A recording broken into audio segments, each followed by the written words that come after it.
Why do the kindest, most open-hearted people seem to be the ones who get hurt the most? Why do those who never ask for much always end up with the least? You've probably noticed this pattern. Maybe in your own life or in the lives of people you care about. The people who give endlessly, who forgive too quickly, who avoid conflict to keep the peace. They're often the ones carrying invisible bruises, wounds that don't bleed but ache in silence. They attract manipulators, narcissists, predators, not because they're weak but because their light is unguarded. And in a world where power dynamics govern so much of our relationships, being unguarded is dangerous. You see, predators don't just hunt in the jungle. They show up in offices, families, relationships, even friendships. They come with smiles, sweet words, and subtle demands. And they're experts at one thing, sensing who won't fight back. But here's the truth you may not want to hear. Predators don't just seek weakness. They seek silence. The silence of a person who doesn't know their own power. The silence of someone who thinks being good means being passive. And if that feels uncomfortably familiar, don't look away. This isn't about blame. This is about awakening. Carl Jung once said, "Until you make the unconscious conscious, it will direct your life, and you will call it fate." Let that sink in. The reason powerless people attract predators is because they haven't faced the hidden parts of themselves. The parts that crave approval, that avoid confrontation, that confuse sacrifice with love. They've never looked into their own shadow, because we're told that to be good, we must be agreeable. To be kind, we must be accommodating. And to be loved, we must never make others uncomfortable. But Jung teaches us something else. He teaches us that wholeness doesn't come from perfection, it comes from integration. From embracing not just your light, but your darkness too. Your anger, your rage, your fire. That part of you that says, no more.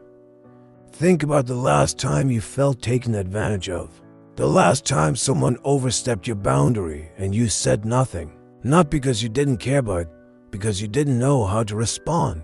You froze. You folded. You stayed silent. And later, you replayed it in your mind. Wishing you had spoken. Wishing you had stood taller. Wishing you had chosen yourself. This isn't just about the moment, it's about the pattern. And patterns only break when you become aware of them. So ask yourself, why do I keep attracting people who take more than they give? Why do I feel guilty for saying no? Why do I feel like setting a boundary is an act of aggression? The answer isn't out there. It's inside you. Jung believed that we all carry a shadow, the rejected parts of ourselves that we've buried to survive. And for many of us, that shadow contains our power. When you suppress your assertiveness, your anger, your right to take up space, what is left is a version of you that is easy to control, easy to manipulate, easy to discard. And that's what predators see. Not who you truly are, but who you allow yourself to be. If this message is landing with you, hit subscribe. We go deeper like this every week. This isn't surface level self-help. This is soul work. And it starts with reclaiming the parts of you you've been taught to hide. You were never meant to be just soft. You were meant to be whole. But somewhere along the way, someone convinced you that strength was dangerous. That if you spoke too firmly, you'd push people away. That if you defended your space, you'd be seen as selfish. That if you embraced your fire, you'd burn the bridge you were so desperate to cross. So you dimmed your power, smiled when it hurt, shrunk to fit into spaces too small for your soul. And the predators, those who feed on compliance, they noticed. Not because you're weak, but because you're trying to be good in a world that doesn't reward goodness without strength. Jung teaches us that what we repress does not disappear. It festers. It leaks out in the form of resentment, self-betrayal, and repeated patterns. You keep ending up in relationships that drain you, jobs that devalue you, conversations where your voice trembles but never roars. And every time you say, "Why does this keep happening to me?" Here's why. because the part of you that can stop it is still buried. You've exiled your shadow, the assertive, angry, untamed part of you that says enough. The part that doesn't negotiate its worth. The part that walks away when disrespected without looking back. And until you bring that part back into the light, predators will keep mistaking your silence for permission. But here's where the shift begins. This isn't about becoming cold, harsh, or cruel. This is about becoming complete. About reclaiming your instincts, your nose, your gut feelings. Because true power is quiet. It doesn't scream. It doesn't boast. It simply is. It walks into a room and doesn't need approval. It says no and doesn't explain. It leaves when it's not respected and never doubts if it's overreacting. Imagine what your life would look like if you honored yourself the way you honor others. If you protected your peace the way you protect their comfort. If you finally chose you. It starts with this truth. You're not powerless. You were just taught to forget your powers so others could keep theirs. But now you remember. Every time you say no when you used to say maybe. Every time you speak up instead of shutting down. Every time you disappoint someone by being honest instead of pleasing them with silence. You are reclaiming yourself. And here is something they want to tell you. The moment you stop needing others to validate you is the moment you stop attracting those who exploit you. The predator loses interest when the prey stands tall. So rise, not with rage, but with rootedness. Not to dominate, but to no longer be dominated. Because the real threat to predators isn't a loud victim. It's a person who's no longer available for manipulation. And that can be you, but only if you stop apologizing for your power. Because what you've called kindness was often just fear wearing a mask. Fear of rejection, fear of being alone, fear of what would happen if you finally said what you really think. But you don't need to be afraid of your truth anymore. See, Jung didn't believe that enlightenment came from imagining figures of light, but by making the darkness conscious. The parts of you you've pushed away, the assertive part, the selfish part, the angry part, they are not your enemies. They are your allies. They are the guardians of your boundaries. You've been taught to fear them, to shame them, but they're only dangerous when ignored, repressed, buried so deep they leak out sideways. You snap at a stranger when you really needed to confront your friend. You people please until you explode in private. You tolerate too much for too long, then wonder why you're exhausted all the time. It's not because you're too nice. It's because you've been split in half. You're showing the world one version of you, while hiding the rest in the dark. But integration is healing, and healing starts with truth. So ask yourself, where am I giving too much? Where am I pretending to be okay? Who benefits from my silence? These aren't easy questions, but they're necessary if you want to stop living at the mercy of others. You have to see clearly. Not everyone who says they love you has your best interests at heart. Not everyone who smiles in your face wants you free. Some people like you better when you're confused, dependent, quiet, because it makes them feel bigger. But this isn't about them anymore. It's about you, about remembering that your intuition isn't paranoid. It's perceptive, that your discomfort around certain people isn't drama, it's data. That your anger isn't a problem to fix, it's a signal to listen to. It's the part of you that still knows deep down you are meant for more. And here's the truth they don't want you to realize. You don't need permission to protect your energy. You don't need approval to walk away. You don't need proof to trust your gut. You already know. The hard part is acting on it. So here's where it begins. Say no when you mean no. Stop explaining when someone disrespects you. Stop trying to make toxic people understand your worth, they already do. That's why they target you. And start asking this one powerful question. Every time, who am I betraying just to be accepted? Because the moment you choose yourself is the moment they lose control. And if this message is landing with you, if some part of you feels like it's waking up, then subscribe. This is what we do here. We go deep. We get real. We remember who we are. And now that you remember, the only question left is, what will you do with your power now? Good. Because here's the thing most people never realize. The predators you meet in life, they don't hunt by accident. They sniff out insecurity. They sense indecision. They're drawn to people who haven't yet claimed themselves. Why? Because powerlessness is easy to manipulate. When you don't know your worth, it's easy to make you prove it. When you're desperate to be loved, it's easy to make you beg for it. When you doubt your voice, it's easy to speak over you. They don't need to chain you. They just need you to keep questioning yourself. And that's where the cycle begins. The narcissist, the emotional vampire, the chronic boundary pusher, they don't always show up with malice. Sometimes they show up as charm, as validation, as everything you thought you were missing at first. But slowly, they begin rewriting your reality. They plant out where there used to be confidence.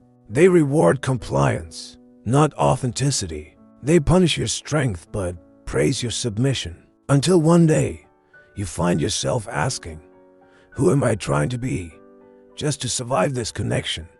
This is what Jung meant when he talked about the shadow. Not just the darkness in others, but the parts of yourself you're afraid to own. The part that says no without guilt. The part that walks away without explaining. The part that would rather be alone than controlled. But you were taught to silence it, to be nice, to be good, to be agreeable. And somewhere along the line, being good became the mask you wore to avoid conflict, to keep the peace. But peace without power isn't peace. It's surrender. And every time you abandon yourself to keep someone else, you teach your nervous system that your safety lives outside of you. But what if it didn't? What if you could build safety inside? What if you could become the kind of person who doesn't flinch at tension? Who doesn't explain their boundaries to people who clearly disrespect them? Who doesn't chase those who walk away? Because here's the paradox. The more you reclaim your power, the fewer predators you attract. Not because they disappear, but because you're no longer a match for them. They can't manipulate someone who knows who they are. They can't gaslight someone grounded in truth. They can't use guilt against someone who's not afraid to be misunderstood. And that's the shift. Not becoming hard, but becoming whole. Integration means pulling your power back from every person who made you believe you needed their approval to exist, and replacing it with sovereignty. A calm, quiet knowing. I'm enough. I will not shrink. I trust myself. Say that again. I trust myself, not because you're always right, but because self-trust is the foundation of strength. If someone earns your love, they'll never need to dominate it. And if someone tries to control you, that's not connection. That's a contract. And it's time to tear it up. Now breathe. You don't have to fix everything today, but you can decide that from this moment forward, you will not abandon yourself again. You will not dim your lights so others feel more comfortable. You will not wait for permission to be free. If this is awakening something in you, if you're feeling that quiet fire in your gut again, then stay with us. Subscribe. This isn't surface level self-help. This is a mirror. This is a sword. And you are not alone. Good. Because now that you've seen the pattern, you can finally break it. Let's go deeper. Carl Jung once said, until you make the unconscious conscious, it will direct your life and you will call it fate. And isn't that exactly what happens? You meet the same kind of person, get pulled into the same kind of dynamic, feel the same emotional drain again and again, and you start to wonder, why does this keep happening to me?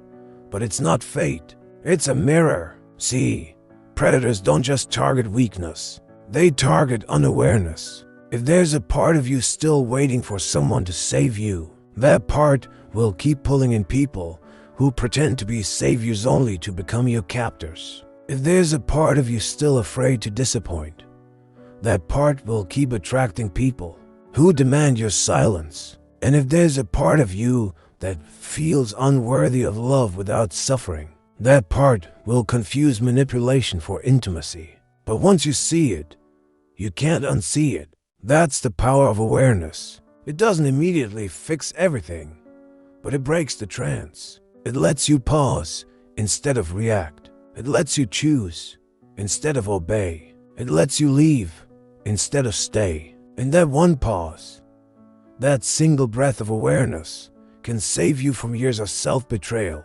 So ask yourself, where have I been quiet to keep the peace?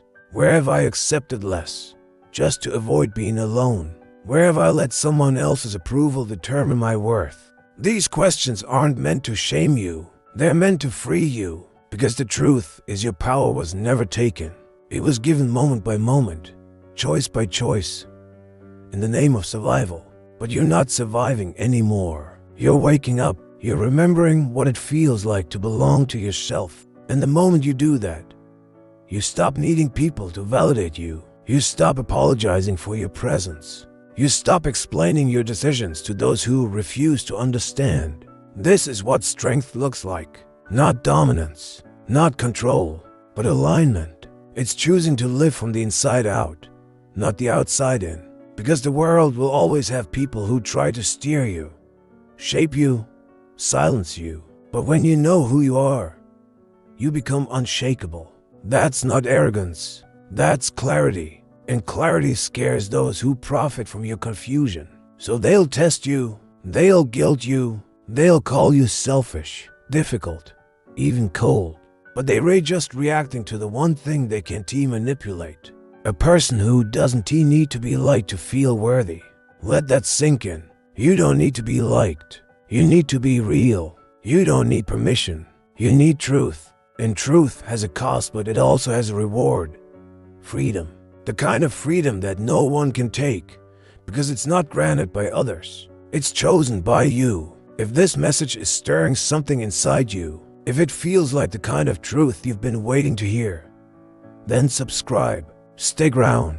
We go deeper than the surface here. And you're ready for that? And here's the paradox. The more you avoid confrontation, the more you invite it. The more you fear conflict, the more you radiate vulnerability. And the world, as brutal as it can be, has always had a way of sensing the weakest part of you and pressing on it. But that doesn't mean you need to become cold, cruel, or armored. It means you need to become whole. Carl Jung once said, the privilege of a lifetime is to become who you truly are. Not who they want you to be. Not who's safe or quiet or palatable. But the version of you that knows how to say no and mean it. The one who can look a manipulator in the eyes and remain unmoved. The one who no longer compromises your soul just to be accepted. Because here's what they don't tell you. Real power isn't dominance. It's not loud. It's not even visible, most of the time. Real power is presence. It's the quiet certainty in your posture, the stillness in your gaze, the unshakable boundary that says, you don't get to walk through me. And here's what you need to understand.